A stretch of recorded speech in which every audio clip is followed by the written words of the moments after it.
الصادقين وقوله الحق بسم الله الرحمن الرحيم لقد كان لكم في رسول الله اسوة حسنہ صلوات پڑھ دے محمد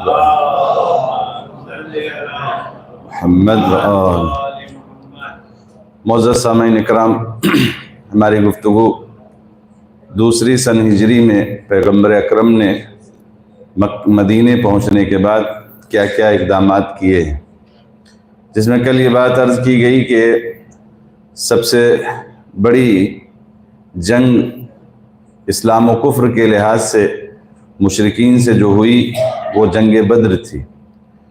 آج اسی سے مربوط کچھ باتیں ہیں جو دوسری سن ہجری میں ہی انجام پائیں، اور اسی جنگ کے حوالے سے اس میں کون سا کردار پیغمبر اکرم اور ان کے لشکر نے اختیار کیا اور کون سا کردار ان مشرکین نے، اور وہ کون کون سے ذات تھیں کہ جن کو بعد از یعنی گزشتہ زمان صدیاں گزر جانے کے بعد لوگ کس حساب سے دیکھتے ہیں اور ان کا اوائل میں کیا کردار تھا۔ لہذا سب سے پہلے تو آپ یعنی یہ جنگ جو جنگ بدر کے نام سے اسلام کی سب سے بڑی اور سب سے مشہور اور سب سے عظیم جنگ تھی اور سب سے پہلی، اس میں یہ جنگ کیوں حتمی شکل اختیار کر گئی؟ یوں میں نے چھوٹے چھوٹے غزوے سریہ بتایا کہ اس جنگ سے پہلے بعض مورخین نے 50 تک لکھا ہے، وہ جنگ نہیں ہو پائی اور بات چیت سے بات ٹل گئی۔ وہ چاہے یعنی ان کی بات انہوں نے سمجھ لیا اور شرائط پر رضایت کا اظہار کیا اور راضی ہو گئے اور بات ختم ہو گئی۔ جب 2-3 نام بھی ہم نے عرض کیا تھا، غزوہ ابوا یا ابو المطلب یا جناب حمزہ، یہ سب کچھ نام ہیں کہ جو ایسے ہوئے۔ یہ جنگ حتمی شکل کیوں اختیار کر گئی، یہ ڈسکس کے لائق ہے کہ جو دیکھتے ہیں کہاں تک آپ تک اپنی بات کو ہم منتقل کر سکتے ہیں۔ اس میں ایک اسود مخزومی نام کا لشکر کفار قریش کی طرف سے سردار بنا کر لایا گیا۔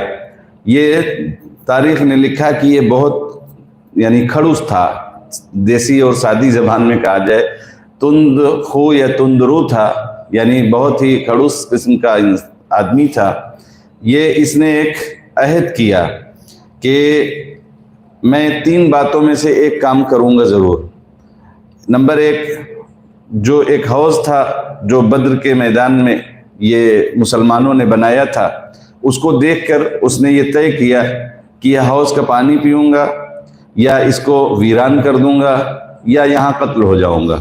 اس نے یہ اپنی طاقت و غرور کے بل پر اس نے یہ چیلنج کیا، اور چیلنج کرنے کے بعد پھر جب وہ لشکر کفر سے باہر نکلا تو حوض کے قریب آیا، اور اس کے یعنی لشکر اسلام کے جو عظیم سپاہی یا مجاہد یا افسر جناب حمزہ تھے، یہ روبرو ہوئے اور ان دونوں کے درمیان یہ جنگ شروع ہو گئی۔ اس نے چیلنج کیا تھا کہ یہ 3 کام مجھے ضرور کرنا ہے، یا تو اس کا پانی پیوں گا، اور یہ آپ جانتے ہیں کہ دشمنی ہے، ابھی وہ لشکر کفر میں ہے، یہ لوگ لشکر اسلام یعنی مسلمانان ہیں، لہٰذا ان کا اپنا سرمایہ، کھانے پینے کی اشیاء اور ساز و سامان جو یوز کے تھے یہ اپنے تھے، یہ ان کو نہیں دے سکتے کیونکہ جنگ کے رولز الگ ہیں۔ ہم اپنا سامان ان کو دیں گے تو پھر جنگ کس بات کی؟ لہٰذا جب اس نے یہ چیلنج کیا اور آیا تو جناب حمزہ اس کے روبرو ہوئے اور جنگ شروع ہوئی۔ جناب حمزہ نے اس کی اپنی بہادری سے، اپنی تلوار سے اس کے پیر کو کاٹ دیا۔ جب پیر کو کاٹ دیا وہ زمین پر گرا تو کھسکتے ہوئے حوض کے قریب جانے لگا کہ میں اپنے اس چیلنج کو پورا کروں، تو جناب حمزہ نے دوسرا وار کیا تو وہ وہیں واصل جہنم ہوا۔ یہ جب یعنی آپ نہیں معلوم اس احساس کو سمجھیے کہ اگر کہیں کوئی اختلاف ہو اور اس میں کسی کا کوئی ایسے مارا جائے تو یہ ان کو اسکانے اور بھڑکانے کے لیے کافی ہے ان کے لشکر کے لیے، لہٰذا اب کوئی نعرے کی ضرورت نہیں تھی، نہ اب کوئی اور بات کہنے کی تھی۔ اس کا قتل ہو جانا اور اس کے چیلنج پر وہ یعنی اپنے عمل نہ کر پانا یہ سبب بنا کہ اب کچھ بات نہیں ہوگی، ورنہ حکیم بن حزم یا دیگر کچھ لوگ، عتبہ نے بھی یہ آ کے مشورہ دیا تھا حکیم خضرمی کو کہ تم اس وقت سردار بنا کے لائے گئے ہو تو بات کر لو، ہم لوگ بات چیت سے مسئلہ حل کر لیں گے، کیونکہ ہمارے پاس ساز و سامان بہت ہے جو ہماری حفاظت کے لیے ہم لوگ مکے سے لے کر آئے ہیں، یہ بات ہم جا کر کریں، اور جو خون بہا ہوگا، کیونکہ لشکر اسلام نے ان کو گھیرا ہے، اب جب ان کی قید میں آئیں، جو جس کی قید میں ہو تو اس کو کچھ ہرجانہ یا اس کو کچھ فدیہ یا خون بہا دینا پڑے گا، تو ہم لوگ دے دیں گے اور اپنی حفاظت سے واپس چلے جائیں گے، جس راستے سے آئے ہیں وہاں سے واپس چلے جائیں گے۔ تو عتبہ نے بھی کہا، عتبہ کی اس بات کو حکیم بن مخزوم نے جب ابو جہل کو کہا تو اس نے غصے میں آ کر کہا کہ یہ کون سی باتیں کرتے ہو، ان کو اپنے غرور، اپنی طاقت کا غرور تھا، لہٰذا اس بات کو نہیں مانا، بلکہ اس نے ایک آدمی بھیجا اور اس آدمی کو بھیج کر کہتا ہے کہ ان کو وہ ایگریمنٹ جو ہم لوگ مکے سے نکل کر ایک دوسرے سے عہد کر کے نکلے ہیں کہ دیکھو ہم لوگ ایک دوسرے کے لیے اپنی جان قربان کریں گے، اپنا خون بہائیں گے، لیکن کہ اپنی ہتک عزت، اپنی توہین، اپنے بھائی کا خون، یہ سب کسی کو حلال نہیں کریں گے، جیسا کہ دستور جاہلیت ہوتا تھا کہ ہر قبیلے والا، ہر قوم والا وہ اپنے آپ میں اپنی فیملی کا اس طرح سے ایگریمنٹ کر، لہٰذا اس نے اس کو بھیج کر للکارا کہ یہ لوگ بھول گئے ہیں وہ عہد، وہ ایگریمنٹ بھول گئے ہیں جو ہم لوگ کہہ کے نکلے ہیں، وہ اب ان کو یاد دلاؤ۔ لہذا وہ آ کر جب کہتا واہ عمرہ واہ عمرہ، اس طرح کے نعرے جب لگاتا ہے تو پھر وہ ساری یاد تازہ ہو جاتی ہے، اور وہ عتبہ کہ جس نے یہ مشورہ دیا تھا اور انہوں نے جا کے ابو جہل سے کہا تھا، اسی میں اتنا اثر ہوا کہ سب سے پہلے لباس جنگی اسی نے پہنا اور پہن کر آ کر جنگ بدر ہوئی۔ حتمی یہاں سے شکل اختیار کی کہ جب یہ اسود مخزومی کی، جو میں نے کہا کہ کھڑوس انسان تھا کہ جس نے یہ چیلنج کیا اپنے لشکر کے اور اپنے طاقت کے زور اور غرور میں، اور کرنے کے بعد آ کر یہ لڑائی ہوئی۔ اب یہاں عرب کی ایک دستور دیرینہ تھی کہ تن بتن جنگ ہوتی تھی، جو جس لیول کا ہے اسی لیول پر جنگ ہوگی۔ اگر وہ غلام ہے تو غلام سے غلام لڑے گا، مالک ہے تو مالک لڑے گا، قبیلہ بڑا ہے تو اس بڑے قبیلے والا بڑے قبیلے سے لڑے گا، چھوٹا ہے تو چھوٹا ہے، ایسے ہی عرب ہے تو عرب سے، عجم ہے تو عجم سے۔ اس کو کہتے تھے جنگ تن بتن، یعنی جو جس لیول کا ہے وہ اسی لیول سے لڑے گا۔ یہ ابتدائی اسود مخزومی کی جس نے وہ چیلنج کیا تھا کہ یہ پانی پیوں گا یا اس کو ختم کر دوں گا یا مارا جاؤں گا، اس چیلنج کو وہ پورا نہیں کر پایا، مارا گیا۔ اس کے اب تو بات یہ آ گئی کہ اس کا بدلہ ہمیں لینا ہے۔ اس کا بدلہ لینے کے لیے کون کون آئے؟ ایک نام ہے عتبہ، دوسرا نام ہے شیبہ، تیسرا نام ہے ولید۔ کل بھی میں نے یہ عرض کیا تھا کہ کفار کے لشکر سے یہ تین بظاہر سپاہی نکلے تھے، یہ تینوں یہ جب نکلے اسلحوں سے لیس میدان میں اپنے گھمنڈ و غرور سے گھوڑے کو دوڑا کر کہتے ہے کوئی جو ہمارے مقابلے کے لیے آئے۔ اور جب یہ ہوا تو لشکر اسلام سے تین نوجوان باہر آتے ہیں جن کا نام عوف، معوذ اور عبداللہ بن رواحہ۔ یہ تینوں آئے تو اس میں سے عتبہ نے سب کو دیکھا، تینوں کو دیکھنے کے بعد ان کے چہرے سے پہچانا کہ یہ لوگ تو مکے کے نہیں ہیں، یہ مدینے کے ہیں، اور مدینے کے ہیں تو ان کا لیول ہم سے کم ہے۔ غور کیجئے گا، عرب میں عصبیت بہت تھی، یہ اپنے لیول سے نیچے نہیں۔ عجم اسی لیے غیر عرب کو عجم کہا جاتا ہے۔ ان عرب میں بھی آپس میں اگر ہم رتبہ نہیں ہوتے تھے تو اس کو کم اور پھر اس کو اپنے برابر، یعنی اس سے لڑنا توہین سمجھتے تھے۔ آپ نے بہت ساری جنگوں میں، خصوصاً کربلا کی جنگ میں بھی سنا ہوگا کہ وہ یعنی ایک بچے سے لڑنے کے لیے اتنا بہادر آدمی آئے، وہ کہتا تھا اس سے لڑنے کے لیے تو میرا بچہ کافی ہے۔ جناب قاسم وغیرہ کی جنگیں جو پڑھی جاتی ہیں اس میں آپ نے یہ سنا ہوگا، ایسے ہی یہاں بھی تھا۔ تو یہ یعنی اس نے پہچانا کہ یہ لوگ مدینے کے ہیں، یعنی انصار میں سے، انصار یعنی جو بعد میں اسلام لائے تھے، اور جو مہاجر پیغمبر کے ساتھ آئے تھے وہ مکے کے رہنے والے تھے۔ تو اس نے ایک جملہ ارشاد فرمایا جو تاریخ نے اس کو محفوظ کیا ہے، یا محمد اخرج الینا اکفأنا من قومنا، اے محمد ہمارے لیے ان کو بھیجو کہ جو ہماری قوم میں سے ہماری شان و شوکت کے برابر تھے، یعنی جو لوگ مکے سے آئے ہیں ان کو بھیجو۔ یہ آپ جو جن کو بھیج رہے ہیں یہ انصار میں سے ہیں، ان کا رتبہ کم ہے، یہ ہم ان سے نہیں لڑائی کریں گے، ان سے ہم سے کوئی مطلب نہیں ہے۔ لہذا وہ ان تینوں نوجوانوں کے سامنے بھی جا کر یہ کہتے ہیں کہ بھائی تم سے ہمارا کوئی لینا دینا نہیں ہے، محمد سے کہو کہ ہمارے لیول والے سپاہی اور مجاہد بھیجیں کہ جو مکے میں رہتے تھے، ہمارے ساتھ رہتے تھے، اور اب انہوں نے اسلام قبول کر لیا ہے اور ہمارے خلاف اب جنگ کے لیے آئے ہیں، تو وہ لوگ آئیں تاکہ ہم ان سے لڑائی کریں۔ پھر پیغمبر نے حکم دیا کہ عبیدہ، جناب حمزہ اور حضرت علی علیہ السلام کو کہ آپ ان تینوں کے مقابل میں جائیں۔ یہ تینوں جب ان کو دیکھتے ہیں تو تھوڑا سا نرم پڑتے ہیں کہ ہاں ان سے ہم جنگ کریں گے، یہ لوگ آئے۔ اب وہاں تن بتن یعنی جو جوان تھا وہ جوان سے لڑے گا۔ امیر المومنین علیہ السلام سب سے جوان ترین تھے، لہذا وہ ولید سے لڑتے ہیں۔ ولید کون ہے؟ معاویہ کا ماموں۔ اور اس کے بعد جو متوسط عمر کا تھا یعنی میڈیم، وہ عتبہ تھا، ان سے جناب حمزہ کی جنگ ہوئی۔ عتبہ کون ہے؟ معاویہ کا نانا۔ اور تیسرا ضعیف ترین جو سب سے ضعیف اور مسن تھے وہ عبیدہ تھے، ان کی جنگ شیبہ سے۔ یہ وہی نانا کا بھائی تھا، یا بڑا بھائی یا چھوٹا بھائی، بہرحال یہ نانا اور ماموں، معاویہ کے نانا اور ماموں نے آ کر اسلام کے خلاف جنگ لڑی۔ بس اتنا ہی کہوں گا، آپ سمجھیے کہ یہ لوگ کہاں تھے جب اسلام گھٹنیوں چل رہا تھا، اسلام کو طاقت کی ضرورت تھی، اسلام کو ثابت قدمی کی ضرورت تھی، تب کوئی نہیں تھا۔ بعد کے جو محافظ اور بعد کے لوگ جو ان کو وہ رتبہ دیتے ہیں، خال المومنین، یہ کتاب وہی لکھنے والے وغیرہ وغیرہ، یہاں ان کا کوئی وجود نہیں ہے۔ اب یہ کہتے ہیں، ایک روایت ابن ہشام لکھتے ہیں کہ یہ جو بات کہی گئی کہ یہ جو نوجوان تھے وہ نوجوان سے لڑے، اور جو متوسط میڈیم سن کے تھے انہوں نے ان سے، اور جو سب سے ضعیف تھے اس سے، ایسا کچھ لگتا نہیں ہے، کیونکہ امیر المومنین علیہ السلام اور جناب حمزہ نے جیسے ان کا مقابل جو دشمن آیا فوراً تہہ تیگ کیا اور پھر اگلے کی مدد کے لیے وہاں حاضر ہوئے۔ یہ ایک روایت۔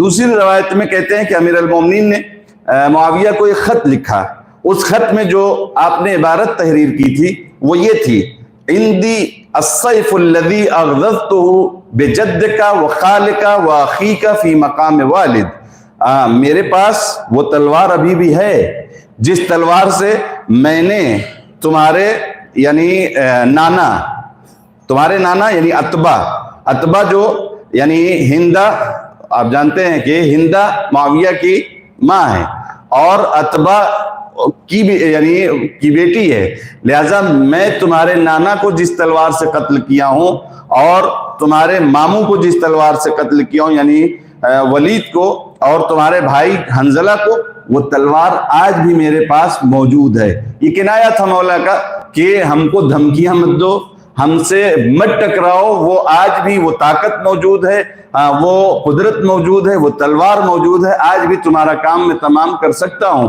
لیکن مسلط اسلام تھی جو پیغمبر اسلام نے اس طرح سے نہیں بہادری اور شجاعت کا مظاہرہ کیا جو دور حضور پیغمبر اکرم میں کیا تھا، اس لیے کہ بعد کی وہ مسلطیں آپ پچھلے سال سن چکے ہیں، جنگ صفین اور جنگ جمل وغیرہ، جس میں امیر المومنین علیہ السلام خاموش ہوئے تھے۔ لہٰذا یہ یعنی جنگ اس طرح سے ہوئی۔ اب اس میں جو پیغمبر کی طرف سے شرائط تھے وہ ایک مرتبہ قابل دید ہیں۔ پیغمبر کی طرف سے یہ دستور تھا کہ دو گروہوں کو نہیں مارا جائے گا۔ کون سے دو گروہ؟ ایک گروہ وہ کہ جس نے مسلمانوں کے ساتھ ذرا بھی بھلائی کی ہو مکے میں، ایک گروہ وہ کہ جس نے مسلمانوں کی ہمدردی کی ہو، مسلمانوں کے ساتھ نیک رویہ اختیار کیا ہو اور ان کی حمایت کی ہو۔ جیسے نام اس میں مثال کے طور پر لکھا گیا ہے کہ ابو البختری نام کا وہ شخص کہ جس نے جب اقتصادی بائیکاٹ کیا گیا تھا مسلمانوں کا، شعب ابی طالب میں بائیکاٹ والی زندگی گزار رہے تھے، اس وقت کھانے اور مال و اسباب کا بندوبست کرنے میں ان کا بڑا کردار تھا، لہٰذا ان کو یعنی اس جیسے گروہ کو مارنے کا پیغمبر کی طرف سے حکم نہیں تھا۔ ایک گروہ وہ، دوسرا گروہ وہ کہ جو مکے سے لڑنے کے لیے جو نہیں آئے تھے بلکہ ان کو زبردستی لایا گیا تھا. آپ جانتے ہیں کہ جب پورا گاؤں جا رہا ہے, پورا شہر جا رہا ہے, تو کچھ لوگ نہ چاہتے ہوئے بھی ان کو آنا پڑتا ہے. تو ایسے افراد بھی زبردستی لائے گئے تھے کہ جو دل سے تو پیغمبر اور اللہ کے حامی تھے لیکن ظاہری طور پر ان کے دباؤ میں آئے تھے, جس میں سے خود پیغمبر کے چچا جناب عباس بھی ہیں کہ یہ وہ لوگ تھے. تو پیغمبر کی طرف سے یہ حکم تھا کہ ایسے لوگوں کو قتل نہ کیا جائے. ایک نام امیہ بن خلف ہے, یہ بہت ہی دیرینہ دشمن ہے اسلام کا, کہ پیغمبر نے اس کے لیے ایک پیشن گوئی کی تھی کہ اسے مسلمان گروہ قتل کرے گا. یہ اس میں اسیر کیا گیا یا اس کفار قریش کے لشکروں میں تھا, اور یہ جب پکڑا گیا تو ان کے دوست تھے عبد الرحمن ابن عوف, جو نیک کردار تھے, لیکن چونکہ دوستانہ تھا اس لیے یہ سوچ رہے تھے کہ اس کو قتل نہ کیا جائے بلکہ اس کو اسیر کیا جائے. اسیر کیا جائے گا تو بعد میں یہ فدیہ وغیرہ دے کر چھوٹ جائے گا, کم سے کم زندہ رہے گا. لیکن جب جناب بلال حبشی نے دیکھا, جناب بلال حبشی اس یعنی امیہ بن خلف اور اس کے بیٹے, ان کے یہاں وہ غلامی کر چکے تھے اس دور میں کہ جب پیغمبر نے اسلام کا کلمہ پہلی بار جاری کیا اور جناب بلال نے پیغمبر کے ہاتھوں بیعت کی اور اسلام قبول کیا تھا. اور اس زمانے میں جب اس کو پتا چلا, اپنا نوکر ہے اور نوکر کی کیا حیثیت, جناب بلال آپ جانتے ہیں حبشہ کے رہنے والے سیاپوس, اور لوگوں کے گھروں میں پانی پہنچاتے تھے, سامان پہنچایا کرتے تھے, ان کی کوئی ایسے بظاہر حیثیت نہیں تھی. اور اس کے بعد وہ ان کے مذہب کے خلاف جا کر کلمہ پڑھ لیا اور رسول اللہ کے ہاتھوں پر بیعت کر لیا, تو یہ اس کو کہاں برداشت. لہٰذا اس نے اتنا ٹارچر کیا تھا کہ جسم سے کپڑے اتار کر گرم ریت پر لٹا کر اوپر سے اتنے بڑے بڑے پتھر رکھتے تھے کہ جناب بلال اس دنیا سے رخصت ہو جائیں. لیکن اس دور میں بھی جناب بلال کہتے تھے کہ میں کئی خداؤں کو نہیں مانوں گا. احد احدا, یہ جملے ہیں ان کے, احد احد احد, یہی ان کے لفظ زبان پر جاری ہوتے تھا. اس کا مطلب یہ تھا کہ ہم ایک خدا کو مانیں گے, ہم ایک خدا کو, ہم اس ایکتا پرستی یعنی ایک خدا کے ماننے سے ہم باز نہیں آئیں گے چاہے جو ظلم ہو جائے. کہتے ہیں یہ ظلم چلتا رہا, آخر میں کسی مسلمان نے انہیں خریدا اور خرید کر آزاد کر دیا. جناب بلال نے امیہ بن خلف کو جب دیکھا کہ عبد الرحمن بن عوف ان کو بچانے کے چکر میں ہیں, تو وہ فریاد کرتے ہیں, یا انصار اللہ امیہ بن خلف رأس الکفر, اس کو بچانے کے لیے آپ اس کو بچانے کی کوشش نہ کریں, یہ امیہ بن خلف یہ کفر کا سرغنہ ہے, کفر کا سرغنہ ہے. اور یہ کہہ کر اس کے بعد لوگوں نے ان کی آواز پر لبیک کہا اور اس کو وہاں قتل کیا. مطلب یہ ہے کہ یہ جنگ دو گروہوں کے لیے صرف معاف تھی, ایک وہ کہ جنہوں نے مسلمانوں کو مدد پہنچائی, دوسرے وہ کہ جو زبردستی مکے سے لائے گئے تھے. جنگ بدر جب یہ تمام ہوئی, جنگ بدر, تو 70 مقتولین جو کل کہہ چکا ہوں اور 70 اسیر, پیغمبر نے حکم دیا سارے مقتولین کو بدر کے کنویں میں ڈال دو, یعنی سب کی لاش کو اس میں ڈال دو. اور ڈالنے کے بعد ان کشتے یعنی تمام جو لاش جب ڈال دی گئی تو پیغمبر نے ایک ایک کو آواز دی, ایک ایک کو آواز دی, اے عتبہ, اے شیبہ, اے امیہ بن خلف, اے ابو جہل, ان سب کو ایسے ایسے آواز دی کہ کیا خدا کے وعدے کو تم نے پورا کر دیا, اور جو خدا نے وعدہ کیا تھا میں اس کو حق سمجھتا ہوں. اس وقت یہ جملہ اس لیے اس کو نقل کر رہا ہوں, یہ جملہ کہ ایک پیغمبر کے یعنی مسلمانوں کے گروہ نے آپ سے سوال کیا, یا رسول اللہ یہ سب تو مر گئے ہیں, یہ آپ کی بات سنتے ہیں, یہ آپ کی بات سنتے ہیں. پیغمبر نے وہ جملہ ارشاد فرمایا جو آج ہمارے عقائد اور ہمارے جس ایمان کے لیے دلیل ہے. وہ کہ پیغمبر نے کہا کہ یہ تم سے زیادہ سنتے ہیں. پیغمبر صادق و امین ہے, پیغمبر وہی خدا سے بولتا ہے, پیغمبر اس وقت تک کلام نہیں کرتا جب تک خدا کی مرضی نہ ہو, یعنی اس کا کہا ہوا گویا خدا کا کہا ہوا ہے. وہ کہتے ہیں کہ فرماتے ہیں کہ یہ تم سے زیادہ سنتے ہیں, ہاں جواب نہیں دے سکتے. آج یہ کون لوگ تھے؟ یہ کفار مکہ تھے, مشرک تھے, پیغمبر کے ہاتھوں مارے گئے, یعنی پیغمبر کے لشکر کے ہاتھ, یعنی ان کا ٹھکانہ جہنم ہے. پیغمبر کہتے وہ بھی سنتا ہے, جو میں کہہ رہا ہوں وہ سن رہا ہے. آج اگر پیغمبر سے ہم کوئی بات کہیں تو نہیں سنتے. جی یہ کون سا اسلام کہاں سے آیا مجھے نہیں پتا. آپ پیغمبر، یہ اوائل ہے یعنی ابتدائے اسلام کی وہ داستانیں ہیں کہ جب اسلام کے ایک ایک قانون اس حصہ بن رہے تھے، اسلام کی کتاب بن رہے تھے، اس زمانے میں پیغمبر نے یہ کہا. ابن ہشام نے اس آخری لہجے کو اس طرح سے نقل کیا ہے کہ پیغمبر نے ایسے کہا کہ اے میرے رشتہ داروں، یا ظاہر پیغمبر کی فیملی میں سے بھی بہت سارے تھے. ابو جہل وغیرہ تو سگے چچا ہیں، ابو لہب اور ابو جہل کی، جن کے لیے قرآن نے بھی مذمت کی، اور ابو جہل ہی تو اس کفار قریش کے لشکر کا جو ہے سرغنہ ہے.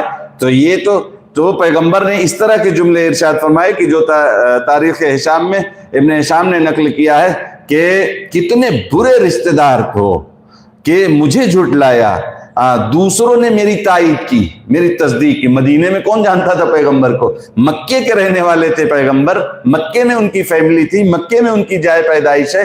مدینے میں تو وہ انصار تھے، انہوں نے تو پیغمبر کے کردار کو دیکھ کر کلمہ پڑھا تھا. وہ لوگ تو غیر تھے، لہذا پیغمبر نے اس طرح سے فرمایا اس کے بقول کہ کتنے برے رشتہ دار ہو تم کہ تم نے مجھے جھٹلایا جبکہ دوسروں نے مجھے میری تصدیق کی، میری تائید کی. مجھے میرے جائے پیدائش سے تم نے باہر نکالا، دوسروں نے مجھے پناہ دی. مدینے والے پناہ دیتے ہیں کہ یا رسول اللہ میرے گھر، یا رسول اللہ میرے گھر، یا رسول اللہ میرے گھر. یہ پیغمبر کے لیے غیر اپنا گھر پیش کر رہا ہے، اور جہاں گھر تھا ان لوگوں نے بے گھر کیا. اور اس کے بعد کہتے ہیں تم لوگوں نے مجھ سے جنگ کیا، دوسروں نے مجھے مدد کی. یہ ایک بات. دوسری بات، جب جنگ فتح ہوئی، ظاہر ہے جنگ جیتی گئی سارے، اور اچھا اس جنگ میں بھی یعنی دشمنوں کو نہیں معلوم تھا کہ ان کا لشکر کتنا ہے. کل میں نے کہا تھا ایک سبب یہ بھی بنا تھا کہ جنگ کیسے فتح پائی، لہذا ان کی تعداد ان کو پتہ نہیں تھی. لیکن ایک آدمی یہ لے آئے تھے کہ جو اندازہ بہت اچھا لگاتا تھا. وہ پورے دور سے ہی دیکھ کے اندازہ لگا دیتا تھا کہ اتنے لوگ ہیں اور ایسا ایسا یہ ہو سکتا ہے اس میں، جس کا نام تاریخ نے عمر ابن وہب لکھا ہے کہ جو اندازہ لگانے میں بہت ہی ماہر تھا، وہ اپنے گھوڑے پر سوار ہوتا ہے یہ دیکھنے کے لیے کہ مسلمانوں کا لشکر کتنا ہے، اور وہ ایک چکر لگا کے آتا ہے اور کہتا ہے میرا اندازہ ہے کہ 300 کے آس پاس ہیں، 300 کے آس پاس ہے. پھر کہتا ہے کہ لیکن اس پر ابھی رکنا نہیں ہے، مجھے یہ دیکھنا ہے کہ پیچھے بھی کوئی طاقت ان کی ہے، کمینگاہ میں کوئی قوت، کوئی طاقت ان کی ہے. لہٰذا وہ پھر گھوڑے پر سوار ہوتا ہے اور آگے پیچھے دائیں بائیں گھوڑا اپنا دوڑاتا ہے اور یہ اندازہ لگاتا ہے. تو اس کو ایک آواز سنائی دیتی ہے، آ کے یہاں خبر دیتا ہے کہ کچھ ایسے دکھائی تو نہیں دیا لیکن ایسا لگتا تھا کہ کچھ اونٹ آئے ہیں کہ جو تمہاری موت کی خبر لے کے آئے ہیں. مطلب کیا ہے؟ یہ کفار قریش نے اس کو لایا تھا کہ اندازہ لگائیں کہ کیا ہونے والا ہے، اور اس نے اندازہ بھی بخوبی قاعدے سے بتایا کہ تقریباً 300 کے آس پاس 313 لشکر تھا. اور وہ لوگ ایسے ظاہراً تو کچھ نہیں لگتا کہ کچھ چھپا کے رکھے ہوں، لیکن جو آوازیں اور جو احساس ہوتا ہے وہ ایسا لگتا ہے کہ یہ اونٹ جو مدینے سے آئے ہیں یہ لوگ تمہارے موت کا سوغات لے کے آئے ہیں. اور وہ ایک دوسرے کو یعنی کہ جو دیکھ رہا ہوں یہ اس وقت تک چپ نہیں ہوں گے جب تک ان کی تلواروں سے ایک تمہارے میں سے مارا نہیں جائے گا. یعنی 313 ہیں تو کم سے کم 313 یہ ماریں گے. پھر وہ اب نتیجہ سناتا ہے اس کا کیا فائدہ اگر وہ 313 تم میں سے 313 یعنی اپنے ایک ایک کو مار دیا یعنی تم نقصان میں ہو. لہٰذا اس کا یہ نتیجہ تھا کہ جنگ مت کرو اور بات چیت کر کے بات کو آگے بڑھا دو. اسی بات میں یہ حکیم ابن حزام جو میں نے عرض کیا اس نے جا کے پیشکش کی تھی کہ بھائی کچھ بات چیت کر کے بات ختم کر دو، کہ جو ابو جہل نے نہیں مانا. تو یہ بہرحال جنگ ہوئی. جنگ کی جب فتح کا اعلان کرنا تھا تو مدینے میں، یہاں بدر ہے، مدینے میں جانا ہے، 150 کلومیٹر دور ہے یہاں سے. مدینے والوں کو خوشی ہوگی نا کہ مسلمان وہاں ہیں. مکے میں جو لوگ تھے وہ تو اکا دکا جو رہ گئے تھے ان کے حامی تھے، ان کی کوئی بات ہی نہیں ہے. لیکن جو مدینے میں تھے وہ پیغمبر کے لیے آس لگائے بیٹھے تھے، مسلمانوں کی فتح کے لیے سوچ رہے تھے، دعائیں کر رہے ہوں گے، ان کو خبر دینی تھی. لہٰذا پیغمبر نے 2 لوگوں کو بھیجا کہ جا کے خبر کر دو. عبداللہ ابن رواحہ اور زید بن حارثہ کہ جو پیغمبر کے منہ بولے بیٹے تھے، انہوں نے بھیجا کہ جا کے خبر دے دو مدینے میں کہ ہمارا لشکر جیت گیا، مسلمانوں کا لشکر جیت گیا۔ اب یہ جا کر جب وہاں خبر دیتے ہیں تو وہ لوگوں کو یقین نہیں کہ یہ کیسے ہو سکتا ہے، یعنی اتنے کم لشکر، نساز و سامان اتنے، یہاں 2 گھوڑے ہیں وہاں 100 گھوڑے ہیں، یہاں 70 اونٹ ہیں وہاں 700 اونٹ ہیں، اور یہاں جو ہے 313 ہیں اور وہاں اتنے سارے ہیں، اتنے ساروں میں کیسے جیت سکتے ہو؟ لہٰذا ان کو یقین نہیں۔ لیکن جب انہوں نے دیکھا کہ اب لشکر بھی آ رہا ہے اور وہ قیدی بھی آ رہے ہیں، اسیر بھی آ رہے ہیں کہ جو جنگ میں پکڑے گرفتار کیے گئے تھے زندہ، وہ بھی جب آئے، تب ان کا یہ شک یقین میں بدل گیا۔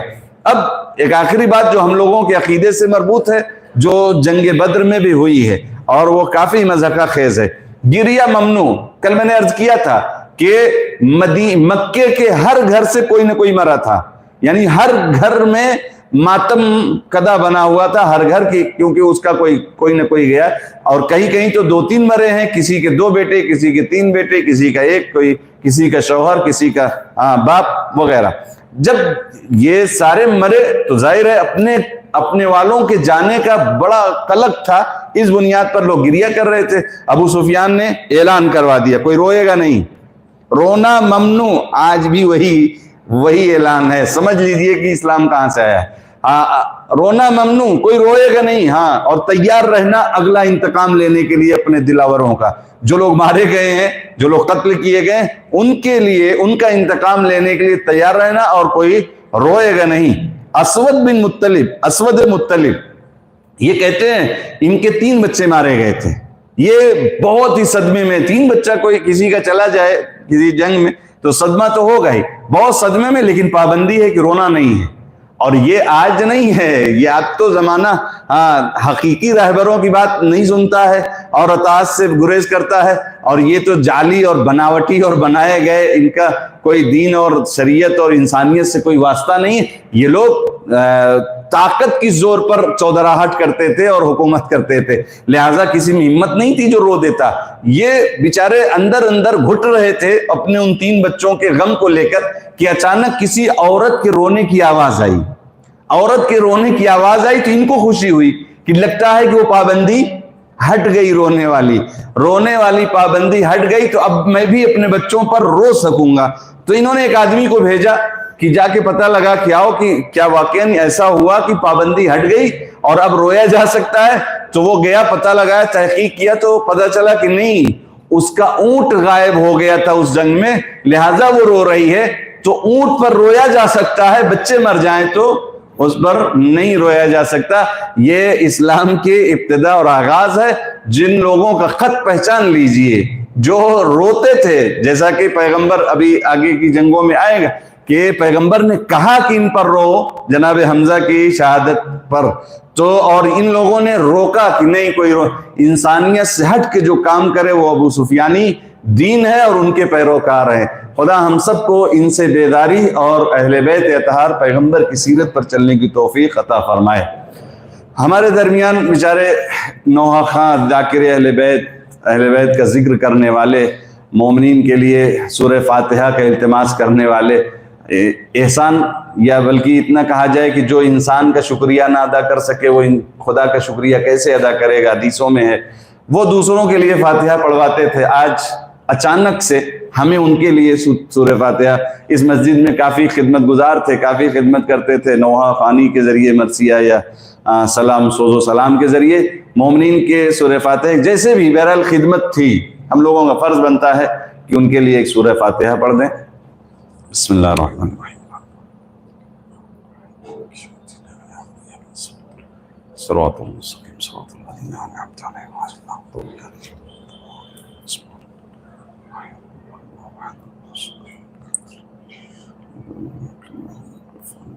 بسم اللہ الرحمن الرحیم۔ اللہ احد اللہ الصمد بسم اللہ الرحمن الرحیم۔ اللہ احد اللہ الصمد اللہ احد اللہ الصمد